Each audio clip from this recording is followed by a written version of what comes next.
話し始めて大丈夫ですかね。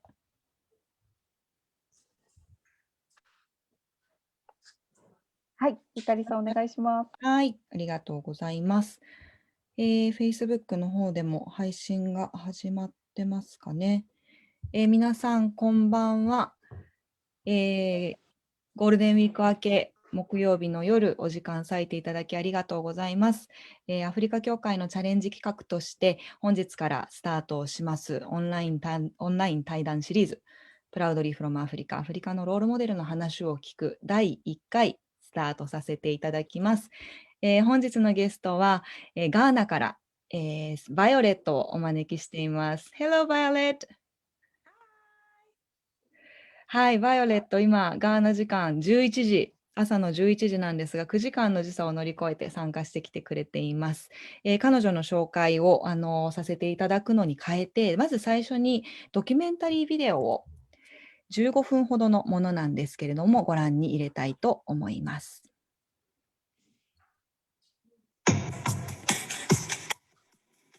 Accra, la capitale du Ghana. Dans cette grande maison d'un quartier chic de la ville, ces photographes sont en plein shooting.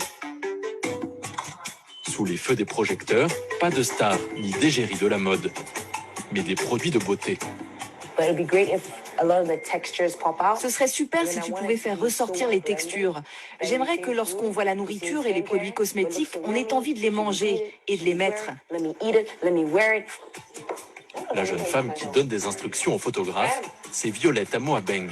C'est elle qui a créé cette marque de produits Made in Ghana il y a 5 ans. Aujourd'hui, elle prend en photo sa nouvelle gamme de soins et se montre particulièrement minutieuse sur la mise en scène. Une mise en scène où les cosmétiques se fondent dans un décor végétal. Je veux montrer que les produits sont naturels, sains, bons pour la santé. C'est pour ça qu'on les photographie avec des fruits, pour montrer que c'est quelque chose qui va vous faire du bien, qu'il n'y a pas de produits chimiques, que c'est naturel, comme de la nourriture. Les photos de ces produits 100% naturels s'afficheront bientôt sur la boutique en ligne de l'entreprise, mais aussi ses différents comptes sur les réseaux sociaux. Des pages suivies par près de 40 000 personnes, autant de clients potentiels.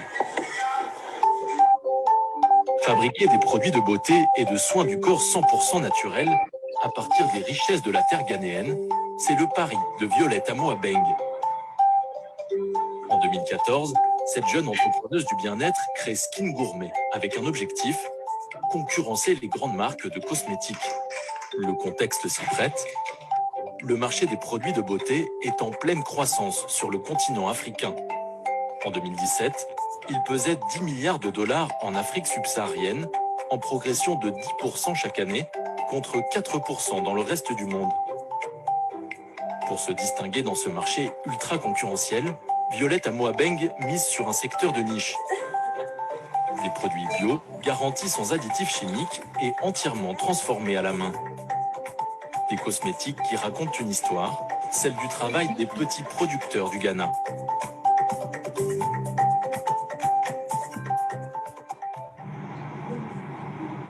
Il est 4 heures du matin. Accra est plongée dans le noir. Alors que la majorité des habitants de la capitale est encore au lit, Violet Amoabeng arrive à l'aéroport. Direction Tamale, à 1 heure d'avion, au nord du Ghana. Une région où la jeune femme de 33 ans se rend régulièrement pour se fournir en matières premières nécessaires à la fabrication de ses produits cosmétiques. Pour Violette, tout a commencé en 2014, de retour au pays, après des études aux États-Unis. J'avais souvent les lèvres gercées. Mes amis m'ont dit « Arrête les cosmétiques importés des États-Unis et essaye le beurre de karité ». J'ai regardé mes crèmes et je me suis demandé ce qu'il y avait dedans. Puis je me suis rendu compte que c'était beaucoup de marketing, qu'elles étaient faites pour que vous ayez envie de les acheter et pas nécessairement pour vous soigner. Alors j'ai commencé à créer mon propre beurre de karité et je me suis dit « Je veux faire le meilleur body butter qui existe ». Très vite, elle se rend compte qu'il existe au Ghana toutes les ressources naturelles pour produire sur place des cosmétiques. Surtout, elle a une intuition. En Afrique, comme dans le reste du monde, la demande pour ce type de produit est en plein boom. il y a une opportunité à saisir. Quand je me suis lancée, le marché n'était pas aussi saturé. Aujourd'hui, il y a une vraie tendance pour les produits de beauté naturelle. Alors de plus en plus de personnes se lancent dans ce secteur. Pour continuer à innover face à ses concurrents toujours plus nombreux, Violet sillonne les routes du Ghana à la recherche de matières premières d'exception. L'une d'elles se trouve ici, au cœur de la savane du nord du pays, dans le village de Boniaïli. À son arrivée, Violet est accueillie par Zach Saïbou. Hey, Mr. Zach, how are you? Bonjour, ça fait longtemps. Il est le responsable de la coopérative où Violet Amoabeng se fournit en beurre de karité depuis un an. La région de Boniaïli est l'une des principales zones de production du beurre de karité au Ghana. Autour du village, les karités, ces grands arbres, poussent à l'état sauvage, sans pesticides ni engrais chimiques. Ainsi, les noix qu'ils produisent sont bio, certifiées par des organismes internationaux. Elles sont récoltées et triées à la main par les femmes du village. Ces critères de qualité ont poussé Violette à venir se fournir ici. Ces femmes savent comment trier les noix. Elles écartent celles qui sont mauvaises et, arrivées dans la phase de séchage, elles les trient à nouveau. Donc récolter la noix de karité, ce n'est qu'une étape. Il faut ensuite enlever ce qui est mauvais et il faut avoir l'œil pour veiller à la qualité. Dans cette coopérative, toute la chaîne de production est entièrement manuelle. Une fois torréfiées, les noix sont broyées, puis malaxées à la force des bras, puis chauffées dans une marmite d'eau bouillante. Cela permet d'extraire l'huile qui, refroidie, donnera le beurre de karité.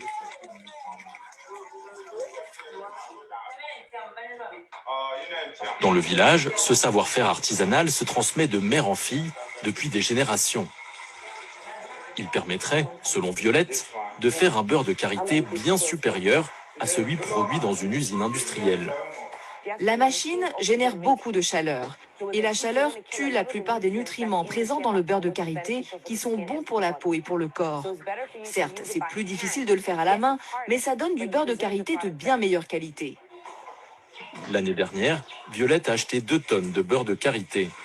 Pour s'assurer d'une production suffisante et d'un approvisionnement régulier qui couvre ses besoins, l'entrepreneur paie ses productrices en avance. C'est aussi le moyen pour la jeune femme de maintenir de l'emploi sur place. Car si les femmes de Boniaïli sont certaines d'avoir du travail, elles ne quitteront pas leur village et lui permettront de se développer. Comme Violette vient s'approvisionner directement au village, on n'a plus besoin d'aller jusqu'à la ville pour vendre notre beurre de karité. L'engagement de Violette fait partie de la petite histoire derrière ces produits de beauté. Des produits qui sont transformés bien loin d'ici, à Accra. Retour dans la capitale ghanéenne. Dans sa propre maison que Violette a installé ses bureaux et son centre de production. Ici, une quarantaine de cosmétiques différents sont fabriqués. On a des produits pour le corps, pour les cheveux, pour la peau, les lèvres. Les matières premières rapportées par Violette des 4 coins du Ghana sont transformées dans sa cuisine. Ici, aucun additif chimique n'est utilisé au cours de la fabrication. Les cosmétiques sont 100% naturels.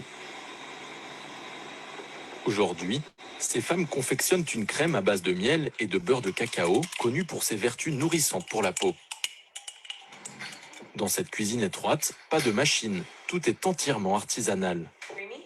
Impossible donc pour Violette et ses équipes de fabriquer plus de 4 types de produits différents par jour. Impossible également de produire en grande quantité. Ici, la capacité de production est limitée à une trentaine de pots maximum par produit et par jour. On ne produit pas suffisamment en grande quantité, donc on ne peut pas faire d'économie d'échelle. Comme nous n'avons pas assez de place ici pour stocker toutes nos matières premières, nous sommes obligés d'en acheter en faible quantité. Ça nous revient donc plus cher et cela augmente nos coûts de production.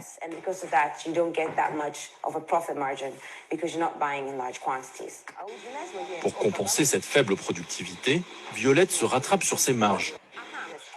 Des marges de 40% en moyenne par produit, permet à SKIN Gourmet d'être rentable, mais pas encore de gagner de l'argent. Tous les bénéfices sont directement réinvestis dans la société. Nous n'avons pas contracté de prêts, nous n'avons pas d'investisseurs extérieurs. Tout l'argent que nous gagnons est réinvesti dans la société. Ça passe dans le site internet, le marketing, les shootings photos, même les uniformes. Avant d'être commercialisés, tous les produits de SKIN Gourmet sont testés par les autorités sanitaires ghanéennes. C'est seulement après avoir reçu l'agrément que les cosmétiques peuvent être mis sur le marché. En 5 ans, ces produits de beauté ont séduit une clientèle diversifiée à Accra. Des spas aux magasins de cosmétiques, en passant par les instituts de beauté, au total, une quinzaine d'enseignes différentes vendent des cosmétiques SKIN Gourmet. Cet après-midi, Violette vient livrer des échantillons de sa nouvelle gamme dans cette boutique branchée du centre-ville de la capitale. Et encore une fois, elle se montre la meilleure ambassadrice de ses produits. C'est un sel exfoliant à la noix de coco. On met du coco brut, de la cannelle, du miel, du sel, de l'huile de coco. Dans ce concept store, tout est made in Ghana. Des tableaux d'artistes aux vêtements de créateurs. Des produits à la mode qui attirent des jeunes actifs au pouvoir d'achat important. C'est cette clientèle sensible aux produits locaux et à leur histoire que cible Violet Awo Amoabeng, un marché très porteur selon elle. Mes clients sont très soucieux de leur santé, de l'environnement et soucieux de la manière dont ils dépensent leur argent. Mes clients aiment la culture ghanéenne et africaine. Ils veulent investir dans quelque chose qui permette de tirer l'économie vers le haut. Ce ne sont pas des gens qui achètent parce que c'est à la mode ou parce que ça vient d'Europe. Ils veulent connaître l'histoire derrière le produit. Une clientèle jeune et urbaine qu'elle tente de séduire avec une stratégie plutôt originale. Des produits luxe, au packaging haut de gamme, mais dont le prix est compris entre 1 500 et 6 000 francs CFA maximum. Des tarifs bien inférieurs à ceux pratiqués par les multinationales de la cosmétique. Par exemple, si vous prenez notre beurre de karité, 100% brut et pur, nous le vendons 2 500 francs pour 100 grammes. Si vous cherchez un produit similaire ailleurs, la quantité sera très petite et vous paierez beaucoup plus cher. Et surtout, il y aura sûrement des conservateurs et parabènes à l'intérieur.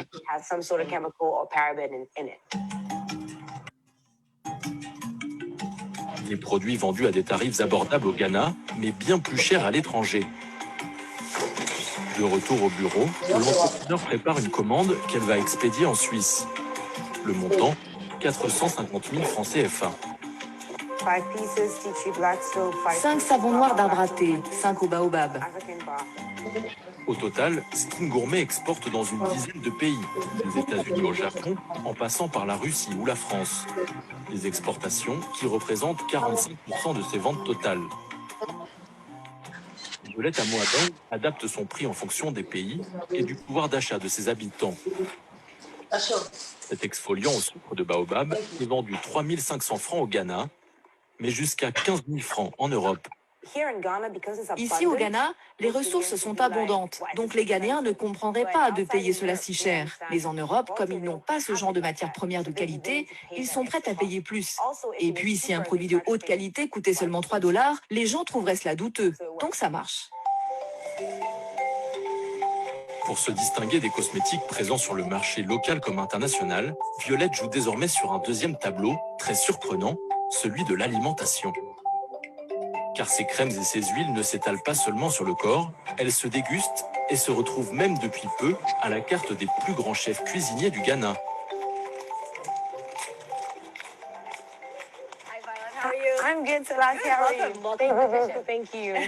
Selassie Atadika, chef à domicile bien connu dans le milieu, utilise certains produits dans ses recettes. Aujourd'hui, on va faire une glace au gingembre. Vous êtes prête? Pour faire sa glace, la chef utilise de l'huile de coco et du beurre de cacao. Des produits cosmétiques pour cuisiner, cela peut paraître étonnant, mais pour la chef, ce fut une évidence. Si je sais que certains produits sont naturels, comestibles, qu'ils sont bien emballés et que je peux en garantir la qualité, il n'y a pas de raison de ne pas les utiliser en cuisine. Et tous les produits de Violette ont ça. Miser sur deux marchés, la beauté et l'alimentaire pour doper ses ventes, c'est donc la stratégie de Violet Amoabeng. Dans les années à venir, la jeune entrepreneur espère qu'il permettra à SKIN Gourmet de connaître un vrai essor pour conquérir les peaux et les papilles du monde entier.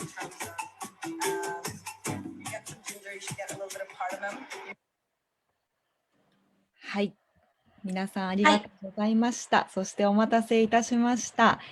先ほどご覧いただきましたドキュメンタリーの主人公であるバイオレットに今日は参加していただいています。Violet, hello once again. Hi. Thank you so much for squeezing your time out of such a busy schedule today. Oh, no, it's my pleasure. 今日はバイオレットに話を聞きながら逐次通訳を挟んでいきつつ対談オンライン対談進めていきたいと思います。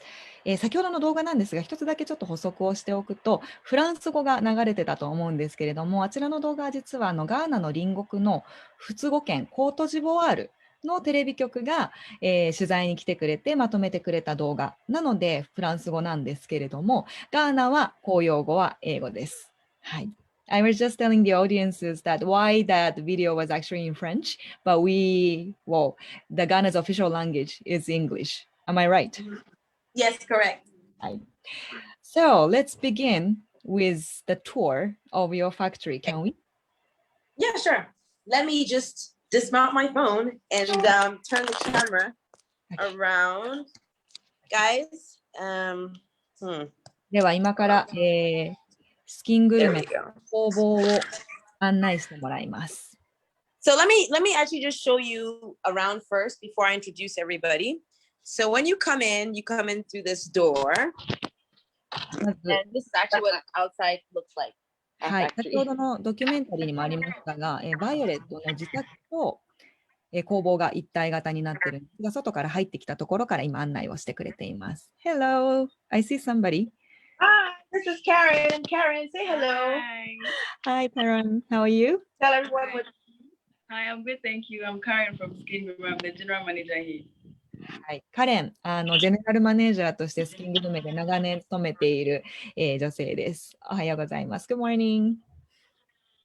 Good morning. So when you come to the front of the factory, which is essentially my house, we used our old labels over here to basically make wallpaper. So we didn't waste the labels that were rejected or had issues with them.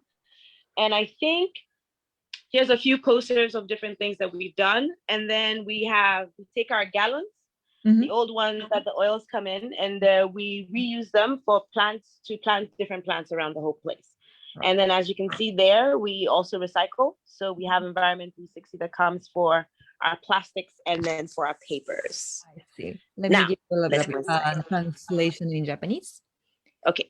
はい、この玄関なんですけれども、すでに実はスキングルメのフィロソフィーといいますか、哲学が反映された作りになっていて、この白黒の、壁紙なんですけれども、ミスプリントとか誤色をしてしまった商品のラベル、商品は皆さん映像で見ていただいたようなもので黒と白のラベルが施されているんですけども、そのミスプリントされた誤色されたラベルを壁紙として再利用しています。でその上に商品写真を貼ったりとかしているのがこの玄関の立て付けです。あとは食品ではないですね、植物を入れている鉢植えもオイルを運ぶような、容器を再利用して使っていたり、あとは玄関の横に段ボールが積み上がっていたりとか、あと大きなゴミ箱もあったと思うんですけれども、使えるものはなるべくリサイクルするということで、すぐに清掃会社に出してしまうことがないように貯めて再利用する方法を常に模索するということを説明してくれました。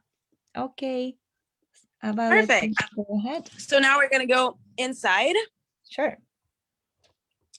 All right. So when you come in, that was where I was doing the interview. Mm-hmm. But again, we use the same wallpaper on part of the walls on the inside as well. Mm. And then this is our shelves with our products, which we make out of, it's like it's already used wood. And then we repurpose the wood for our wooden stands and for our shelves. Mm-hmm. So this is the first factory. We just made the Kanda one more official. So it has every stock in there as well. So we have our ginger and turmeric water here, Skin Gourmet branded boxes and spoons, our scrubs, our butters, and of course, right here, there's the message. Can we please pause here a little bit? Okay, sure. はい、工房の中に入っていって中を案内してくださってるんですけれども、中に使われている入り口付近の壁紙もやはり5色をしたラベルを再利用して使っているのと、あとこちらのオフィス兼工房兼自宅は最初にスキングルメがオープンをした、拠点なんですけれども、今は首都のアクラ市内にもう一つ神田という地域に2拠点目を開設して、そちらにも全商品の、在庫を常に揃えているようにやっと至れたという話をしてくれています。で、壁に貼り付けたりとか棚にしているこの木のシェルフですね、こちらも新しいものを買ってきて備え付けたというのではなくて、すでに使われて廃材とされていた木材を再利用して棚にしたり、壁に貼り付けてシェルフにしたりしています。Okay, do you want to explain about what is written on the wall? Yes, so essentially it means that we deal with raw handmade skincare sourced from the wilds of Ghana and is so pure that you can eat it, which explains our second logo, Raw Pure Wild.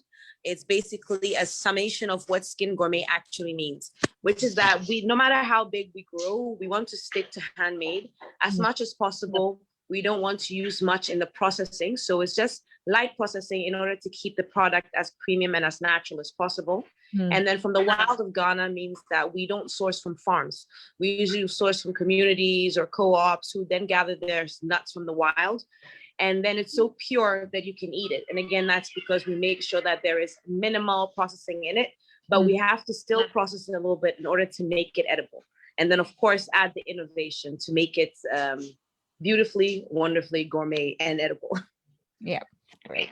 はい、こちらの壁に記載されているのがまさにスキングルメ、ガーナ初のスキンケア、そして食品ブランドのフィロソフィー、哲学なんですけれども、Can you please zoom out a little bit, Violet, to show what is written on the wall? Oh, yeah, sure. はい、このロー、ピュア、ワイルドというのがスキングルメの、バリューなんですけれども、使われている食品、化粧品に使われているすべての食材、材料ですね、ごめんなさい、材料は、新鮮なもの、生のものを、調達してきています。それを手作りでガーナで、生産、加工、最終商品化をしているというのがこのスキングルメです。で、調達してくる材料も生であることだけにフレッシュであることだけに断っているわけだけではなくて、大型のその農場から仕入れてくるとかではなくて、ガーナ全土に点在する村やコミュニティから直接調達をすると。小作農家の方々が育てているものもありますし、あとは自生しているような植物から取られてくる原材料もあります。で、最終仕上げされる化粧品は食べても大丈夫なぐらいピュアだというのも一つ大事なポイントになります。生産規模、ドキュメンタリーの中でも少し触れられていましたが、まだまだその生産規模はちっちゃい段階でもあるんですが、成長させていって、規模が大きくなったとしても、手作りにはこだわりたい、化学品は添加をしない、食べられるほど安全なハンドメイドのものづくりということは大事にしていきたいということを今話してくれました。Thank you so much, Violet. Let's move on. Okay. So this is some of our new packaging that we are using in order to move away from plastic. And the reason why we chose glass, a lot of people find it very difficult to understand, is because number one, it keeps the products premium. So it will extend the shelf life of the product and keep it fresh. So however you bought it, however it smells, it should stay that way for even the longer shelf life prescribed. And then also it's a beautiful bottle, so the customer can use it for other things. And this is where we keep our samples. So when you come into the shop, you can try the different samples that we do have. All right. And this is our manager's corner. Sorry, can we pause a little bit for Yeah, sure.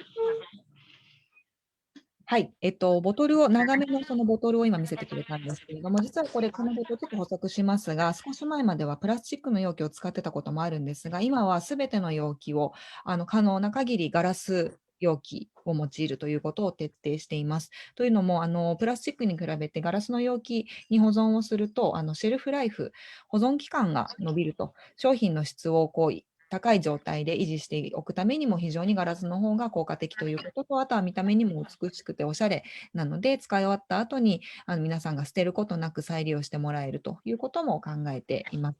あともちろん脱プラスチックということも理念に掲げているので、その一つとしてプラスチックからガラスへと容器の移り替えを行っているところです。Can we go back to the sample shelf? Sure. あと、こちらの小さなシェルフはいろんな商品が並べてあるんですけれども、こちらお客様がいらっしゃったときに商品をお試しいただけるようにすべての商品並べてある棚ということです。Can we maybe show one of the products you may want to introduce to the audience? Yeah, sure. So for example, this one is our cocoa and sea salt scrub. Let me get someone to hold the camera so I can show you textures. Karen, please come. Okay. So I'm gonna open this one. 今、カカオと塩のスクラブのサンプルを開けてくれています。下のところがシュリンクラップしかされていて、でそれをしっかり剥がしてから開けるとこんな感じですね。中からお菓子のような。It looks like a sweet actually, like a jam. Yeah, and it actually tastes really amazing. So it tastes just like chocolate, but we made it so that it has extremely high antioxidants and is gentle on any kind of skin type. And it's made with 7 or less ingredients. I wish you guys could smell this. I know. 今見てくれているのがカカオと塩で作られたスクラブなんですけれども、先ほどの説明の通り、化学品は加えられていないので、これ食べても美味しくいただけるもので、香りもカカオの香りがすごくするそうで、抗酸化作用が非常に高いような配合になっているそうです。彼女がさっき見せながら言ってくれていたのは、この香りが届けられたらいいのにということを言ってくれていました。Thank you, Violet. Oh, you are most welcome. Could smell it. Yeah, I really wish they could smell it too. Yeah. So I'm going to introduce you guys first. Okay, first I'll introduce you to Mavis. So this is Mavis. Hi, Mavis. Hi, How are you? I'm good, thank you. So what do you do at SKIN GOURMET? Okay, I had a company affairs. I do almost everything paper. All right. はい、メルビスは彼女も勤続年数長めのスタッフなんですけれども、スキングルメの、事務作業すべてを手掛けている方です。All right. Yes. All right. So I also wanted to show you. Sorry, go ahead. Thank you, Melvis. I was just saying thank you to her. Oh, she says thank you. Thank you. So over here on our wall, we have what our mission is and our vision statement, so that we as a staff can always remember why it is that we're working. And then also when our customers come in, they understand our motivations. So our mission is simple: developing people one jar at a time. And that has a lot of depth in the meaning, in the sense that what we're trying to do is change Ghana by every single product. So we believe it's beyond the product. So that's why we're so big on sustainability. We're big on the customer getting something more from the packaging. We're big on giving the charitable contributions, and then also picking who we work with. So we're not putting our money into places that are saturated. We're trying to make sure that as much as possible where we spend, people also benefit from it as well. And then, maybe okay, go ahead. Yeah, do that one by one. はい、ミッション、ビジョン、あと、理念についてされてるんですけれども、あえてこの壁に記しているのはスタッフがいつもSKINグルメの理念というのを共有できるようにという思いとともに、あとお客様がいらっしゃったときに、その考えを話だけからではなくって、壁に書いてあるこのメッセージから読み取っていただけるようにということで記してあるということです。一番上のミッションなんですけれども、Developing people at one jar at a time って書いてあるんですけれども、商品一つ作るたびに人々の成長を促すような会社でありたいと。商品作りだけに徹する会社、それだけにその資本を投資する会社ではないと。商品作りの過程で環境への配慮だったり利益が出てきたことをその社会への還元に充てたり、あとは誰と働くかということもとても大事にしていると。なのでそのものづくりの会社ではあるんですけれども、人々を育てる環境に配慮しながら、地球とともに人々を育てるというようなことを理念にやってきています。Thank you. Can we go for the vision? Yes, sure. So then our vision is to be the world leader in sustainable skincare that develops people. So that's, again, taking the mission and putting more on the global level. But for us, the most important thing is it would be good to be a leader, but if you're not doing it in a way that is sustainable and people are not being impacted positively, then that's not aligned with our goals, which is exactly why it's extremely important for us that we keep it handmade, because handmade actually creates jobs. Also, handmade will preserve our culture, and handmade, affects the product in a minimal way without affecting negatively. はい。で、ビジョンに掲げられていることは、世界地図、日本人の私たちにとってはちょっと珍しい世界地図かもしれないですけれども、アフリカが真ん中に来た経度緯度00のこれ地図ですね。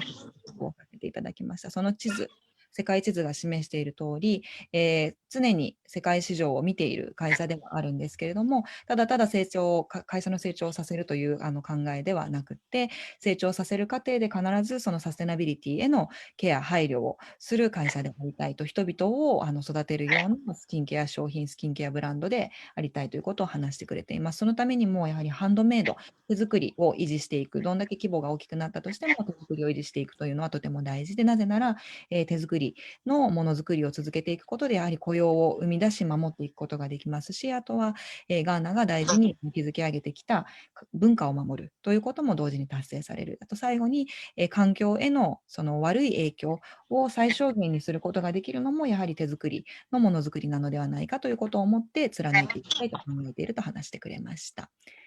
Thank you, Violet. Let's move on. You're most welcome. Okay, so this is the table where we do a lot of our final processing. So this is Constance. Constance, say hi. Hi, Constance. Good morning. Morning. How are you? Yes, I'm fine. Constance is a bit shy because she just started here a couple of weeks ago. Okay. So she's doing sales managing with Karen, making sure that things are packaged and then getting to the customers properly. セールスマネジメントになっているコンスタンスさん、挨拶してくださったんですが、数週間前に参加をしたメンバーということで、ちょっと恥ずかしがり屋 Okay, so ご紹介してく now ださ I'm going to take you over to our packaging team. Sure. So this is Winner. Winner, Hi. say hi. Hi. You. This is Joyce. Joyce is the head of our packaging team. Hi, Joyce. How are you? Good. How are you? And then this is Jonathan, who basically manages all of our labels. Because we have so many different products, label management is not easy. No. And as you can see, everything is done by hand. And I'm really proud of them because a lot of times people think that our products are labeled by machines because they do such a good job. はい。はい、今3人の紹介をしてくれましたが、ウィニーとジョイスと、ジョナサン。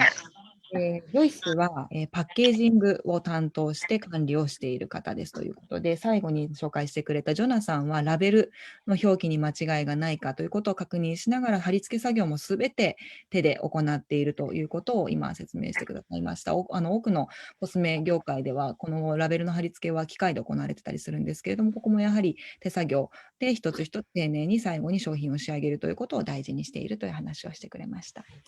Thank you. You are most welcome. So even with our label management, again, we use a lot of, sorry about that. We use a lot of palettes to make things, number one, easier. And of course, it's more sustainable and it's cheaper. And so this is how we organize the labels, as you can see. So now let me take you. なんですけども、ラベルがいろいろこう収納されてたこの棚はパレットを再利用しています。このパレットを棚を買うのではなく、新しく備え付けるのではなく、パレットを再利用することで、少しでもコストを下げるということと、あとはそのサステナビリティへの配慮、環境への配慮ということもまた、話をしてくれたところです。Thank you. Let's move You're on. most welcome. Okay, so now I'm going to take you guys to our production room so you can meet our production staff. Perfect. 今から工房へ生産をしている工房に入っているプロダクションルームですね。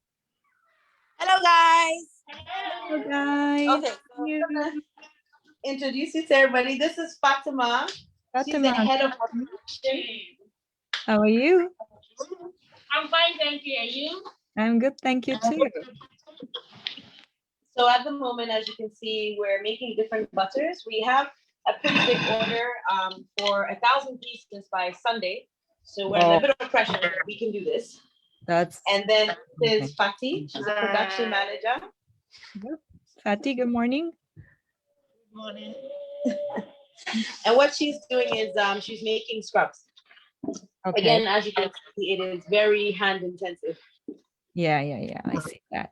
はい、今、And こ then う入ってきて2人の紹介をしてくれたんですけれども、1人目が今、生産管理を担っているファティマと、あとファティですね。ファティマが今、充填をしているのは、バターなんですけど、ボディバターなんですけれども、この日曜日までに1000個のオーダーが入っている、大急ぎで充填作業を今しているところだということです。一つ一つ重量も測りながら、こうして手作業で充填作業をしています。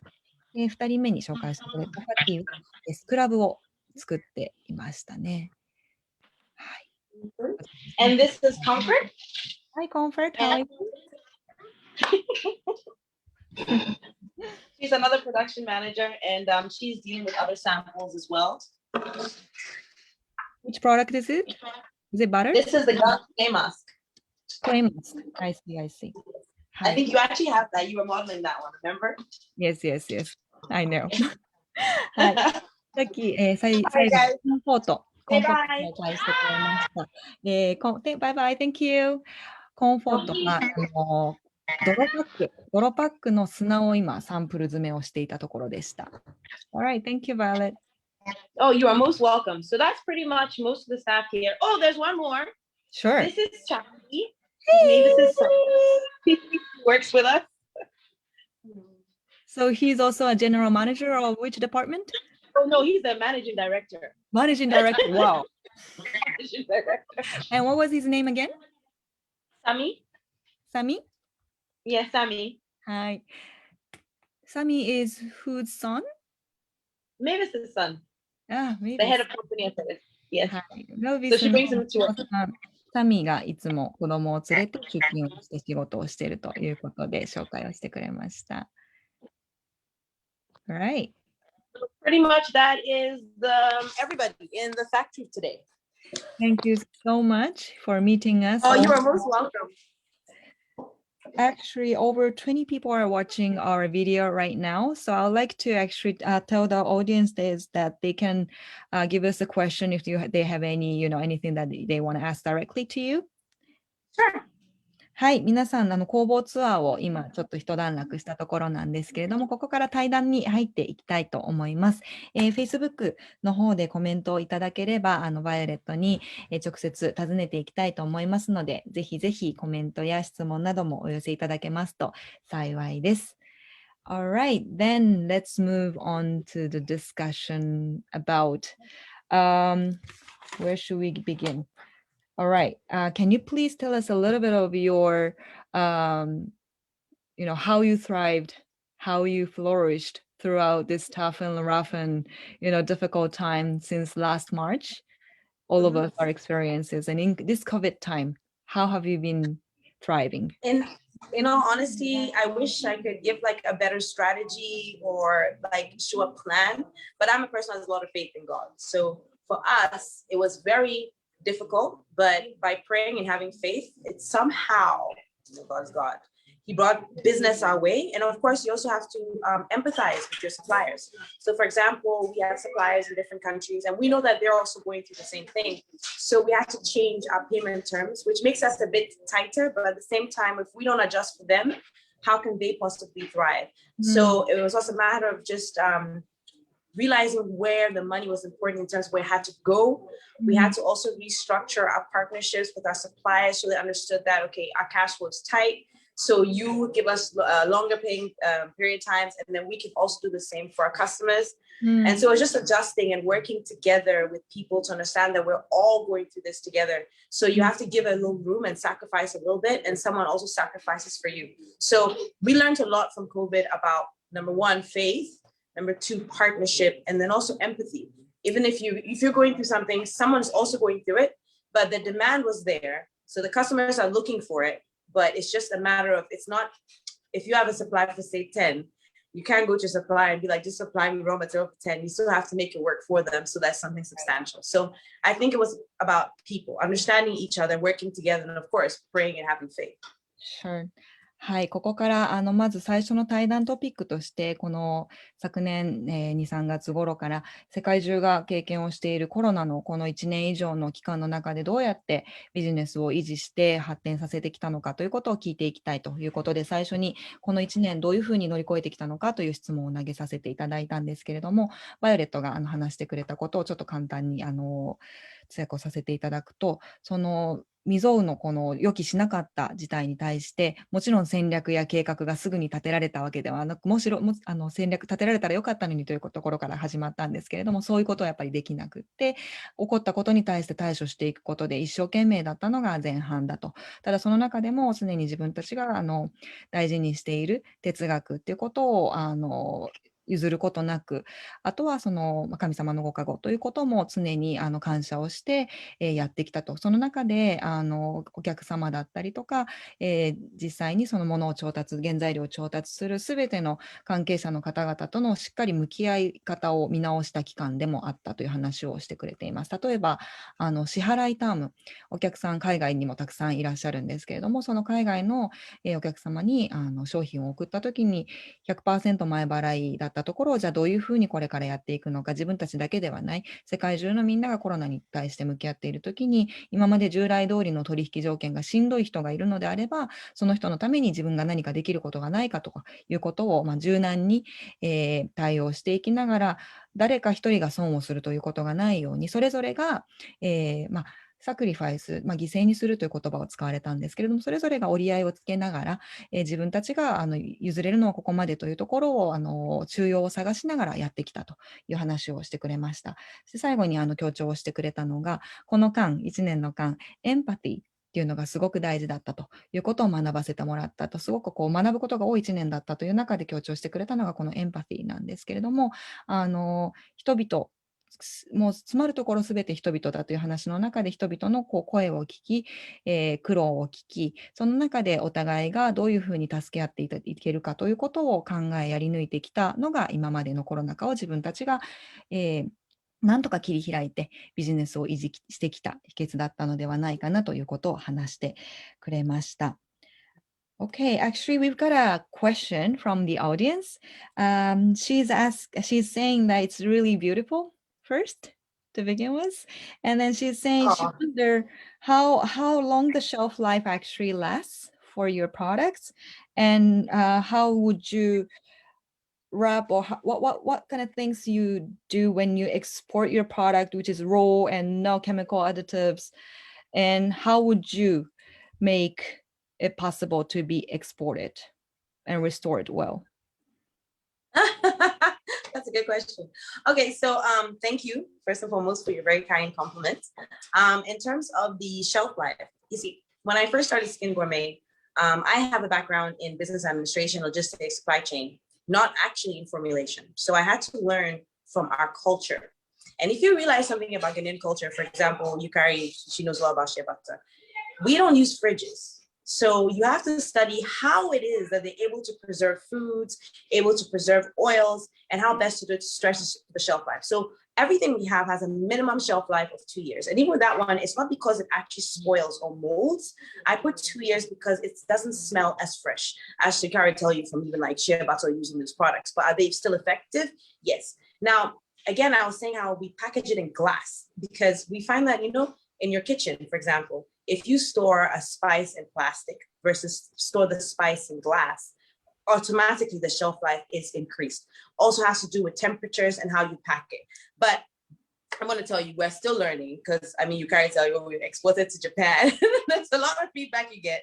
You have to learn from the people that you're exporting to. They will give you feedback, and then you adjust correctly to make sure you can thrive in that market. So you can't, it's not like, oh, we know everything, we're going there, boom, we're going to go and you know everything. No, every country has its own requirements and its own systems and its own way of working. So it's a matter of working with the person you're working with for them to give you feedback, be willing to make mistakes and realize that it's okay, just learn and grow from them. And that's how we do it day by day. Thank you so much for your feedback. welcome. はい。津山さんから、コメントと質問をいただいたんですけれども、とても素敵ですねって言っていただいたことに対して、まずはありがとうございますというところからバイオレットの、回答が始まったんですけれども、いただいたご質問2つありまして、1つは消費期限はどのぐらいでしょうかというご質問に対しては、まずは最低でも2年から3年の幅でということを答えつつ、バイオレットのその開始としてはどういうふうにごめんなさい、もう一つその質問がありまして、消費期限についてと、あとは自然のままで保存や輸出をするのにどのような工夫をしていますかというご質問だったんですが、それに対して合わせて回答をするような形で、彼女自身大学でビジネスアドミニストレーションを学んだというバックグラウンドがあるのはあるんですけれども、じゃあそれがすべてガーナに戻ってきてアメリカの大学で勉強してるんですけども、ガーナに戻ってきてすべてビジネスにそのまま適用できたかというとそうではなくって、そもそもその集めてくる原材料が今までどういうふうにプロセスを生産されて保存されてきたかというところを学ぶところから始まったということをまず話してくれています。例えば皆さんもご存知の方いらっしゃるかもしれませんが、シアバターよくスキングルメでも原材料として使うんですけれども、このシアバターがガーナの北部で作られている映像は冒頭のドキュメンタリーでもご覧いただいた通りですが、そこの地域には冷蔵庫っていうのはなかなかないんですね。なので冷蔵庫で保存をするのが当たり前じゃない環境で人々がどういうふうにプロセスをして保存して生活の中に生かしてきたのか、そういうことを学びながら製品作りをしているというのが工夫の一つですね。あとはパッケージングにプラスチックではなくガラス容器を使うということも先ほどのツアーで紹介をしてもらいましたが、ガラス容器を使うことで少しでもその消費期限、利用期限を延ばすことができたり、香りを損なうことがないようにすることができるということも挙げてくれています。最後にその輸出をする際の工夫なんですけれども、いろんなその国に輸出を今しているところで、国によってそのシステムだったりとか求められる情報だったりとかっていうのは異なってくるの中で、完全に最初から 100% 一切ミスをしませんという状態でできたということはまずなかなかなくって、なのでやってみて、そこからもし失敗があれば輸入元からフィードバックをもらって一緒に解決をしていくと。これもやはり彼女が先ほどの一番最初のやり取りの中で競争してくれた人と人のコミュニケーションの中で良い改善策を探っていくということだったりとか、エンパシーの話に通ずると思うんですけれども、そういう中で失敗をして学んで、それの繰り返しで、発展をしてきているという話をしてくれました。Thank you so much, Violet, which was really actually inspiring for me too. I actually realized we only have like 15 minutes left. So I was thinking maybe you can talk a little bit about your experience with the GIZ program. Oh, yes. Oh my gosh. So, how was okay, it? So I got this thing in my email. Well, actually, it wasn't my email. I just, sometimes you get it in you as an entrepreneur that you just need to learn more and not necessarily going back to school, but just have some help in terms of setting a business up for longevity. So I went online looking for different programs that I could enter, and GIZ was one of them. And it was basically they're helping us move our products into the European Union, guided by GIZ. I cannot pronounce what GIZ stands for. It's like some really long German word. So I filled out the application, did a whole video, and I submitted it. I was not really expecting to get it. And then they came back and they're like, yes, you're in. So it was amazing. So after our second interview, they told us that the first part of the program is going to be in Ghana. And then the second part is going to be actually going to take us to Germany so that we can meet them and understand the culture and everything. So I decided to go for the training with Karen. Karen has not been on training like that before because as the business grows, I cannot handle everything by myself.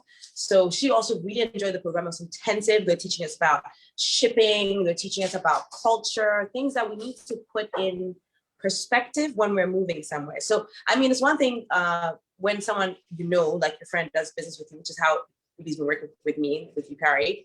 But it's different when you're meeting people purely, they don't know you from anywhere. So it's good that they were preparing us and giving us information about that type of market. And they even went as far as to even teach us the buying patterns of that market, which blew my mind. So we finished that 2-week program. Now we have to wait till October before we actually go to Germany to go and meet prospective business partners and see what the culture's like and see how best we fit in. So it's been a godsend, so fun. Great, great to hear that.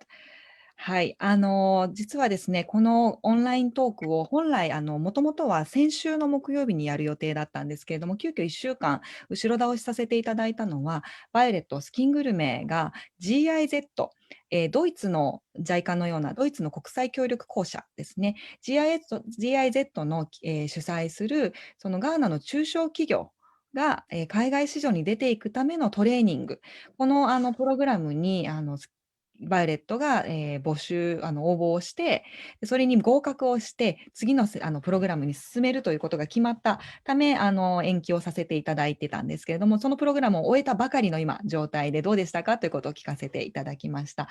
プログラムの、趣旨としては、ガーナのその中小企業がドイツだけではなくて、その EU、欧州に進出をする際にどういうふうなことを気をつけていけばいいかということを教えてくれるプログラムだということで、数あるプログラムの中でもとても彼女も死亡率が高かったプログラムなので、選考に受かったときは本当に嬉しかったということをもう全身で表現をしてくれたんですけれども、10日間のプログラムをつい、今週の頭にガーナで終えたところで、そのプログラムにはバイオレットだけではなくって、最初に玄関のところで手を振ってくれたカレン、と2人で参加をしてきたと。でバイオレットはいくつかそういう国際的な経験ですとか、あとはプログラムに参加した経験もあるんですけれども、彼にとっては、そうしたプログラムに参加する経験は初めてだったということで、やはりその初めて会う外国の方だったり、外国のシステムについてこう学ぶという経験をこう人から聞くのではなくて、実際にその中にいる人たちからこう直接教わるという機会は彼女にとっても非常に実りのある機会だったということで、これからこうスキングルメを成長していくにあたって、代表の創業者のバイオレット、彼女自身だけではなくて、チームのメンバーが主体的にその海外市場へのチャレンジをしていくためにも、カレンが参加したことっていうのはすごく意義があったと思うという話をしてくれました。プログラムの中でとても彼女が学んだこととして面白かったことの一つは、欧州市場におけるその人々の購買のパターン、どういうふうにどういう支払いのタームだったりとかボリュームだったりとか、どういうふうなことが小慣習としてあるのかということを学んだのは非常に面白かったということを話してくれています。で実はこれ次のステップがありまして、10月にはドイツでも研修が予定されているようで、そこでは潜在顧客だったりとか、乗り越えなきゃいけないいろんなそのペーパーワークだったりとか、そういうことを実際に手取り足取り教えてもらいながら進出の足がかりをつかむためのプログラムが待ち構えているということで、とっても楽しみですね。We are so excited for your, next journey starting from October in Germany, right? And expanding Yeah, I'm so excited. across East, European Union. Great, great. Thank you so much. We got a comment from the audience. Okay. She's saying that Violet, she really looks radiant. Well, I love her idea to work with small local producers and farmers, yet I would like to know how you would cultivate potential producers and farmers across the country, particularly in these trying times. So it's about— Sorry, can I get the last part of the question? Yes, let me repeat it again. I'd like to know how you could cultivate potential producers and farmers across the country. I think she's talking about the ingredients that you're sourcing. Okay. Ingredients, how you would encourage them to flourish through this tough time. Okay, so first and foremost, thank you. So in terms of helping them also in this time, is again, like I was saying, it's about relationship. So for example, if they need us to pay upfront a whole lot more in order to sustain them, it's something that we would have to consider doing. Also, we insist on buying from Ghana. We're not buying from Togo. We're not buying from Abidjan. We're not buying from Burkina Faso. We only buy from here. Also, we found that it's really easy to work with co-ops who are led by someone. Like, for example, in the documentary you just saw, you have Mrs. Zach who leads them and is able to communicate what it is that they need so that we in turn can react to it. Mm-hmm. So that's how we work with a lot of our different suppliers. So for example, the person that we get our coconut oil from, he works with a community of different people, and he's teaching them how to farm in such a way that they use the land so they maximize the potential of growing the coconuts. So it's working with people who are also working with these communities and then having a good dialogue between us. Then we know how best to help. I wish I could say we're giving them $1 million a year, but very soon. All right, thank you.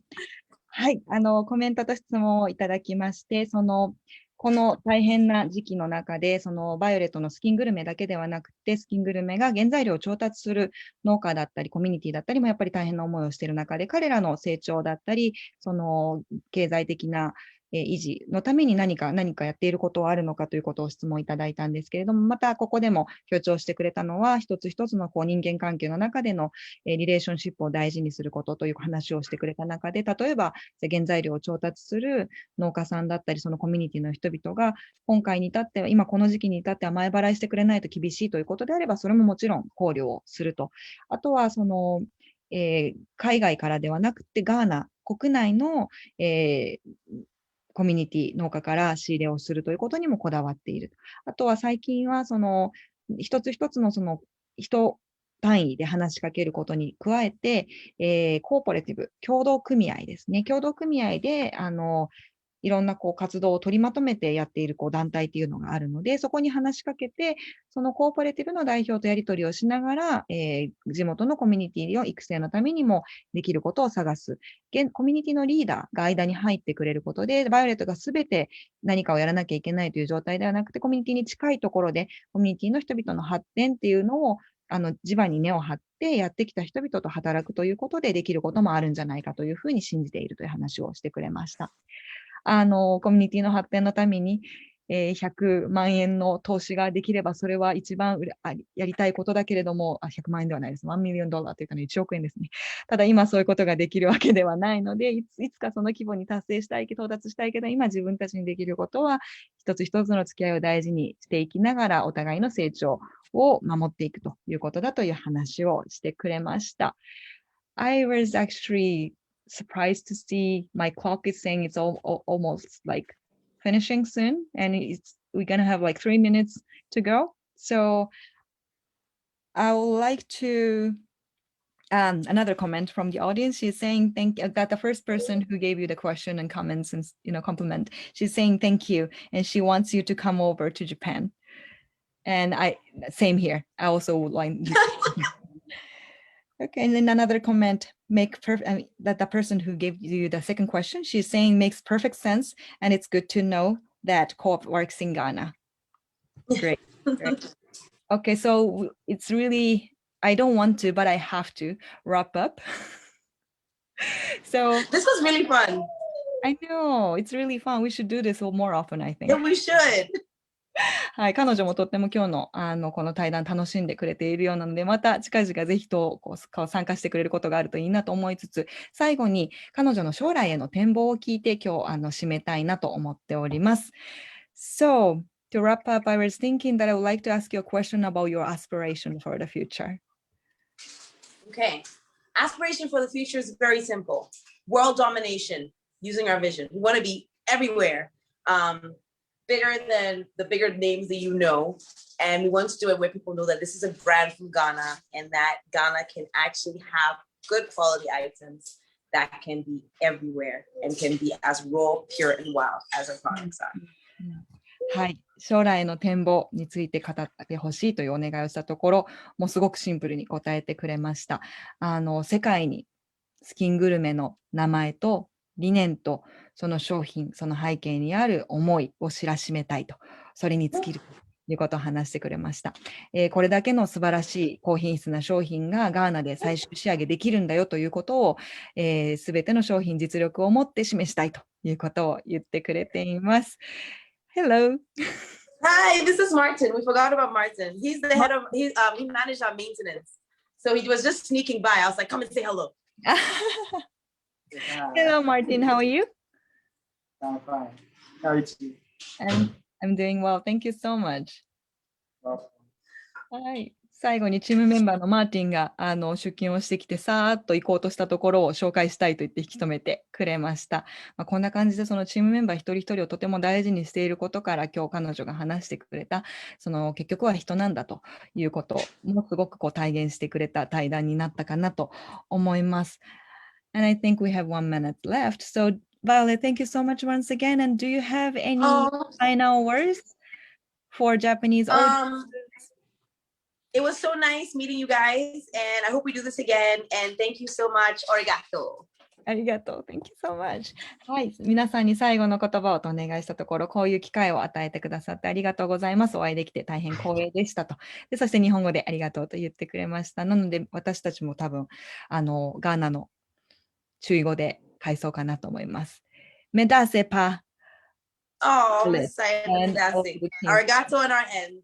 ありがとう、メダセ。Thank you so much once again. はい、皆様もゴールデンウィーク明けの夜、参加いただきありがとうございました。また2ヶ月後、企画をしたいと思ってますので、そちらは Facebook の方に上げさせていただきます。はい、今晩お付き合いいただきありがとうございました。Thank you so much once again. You're most welcome. Bye, guys. See you soon. Bye, Violet and everyone. See you soon. Bye. では、本日の第1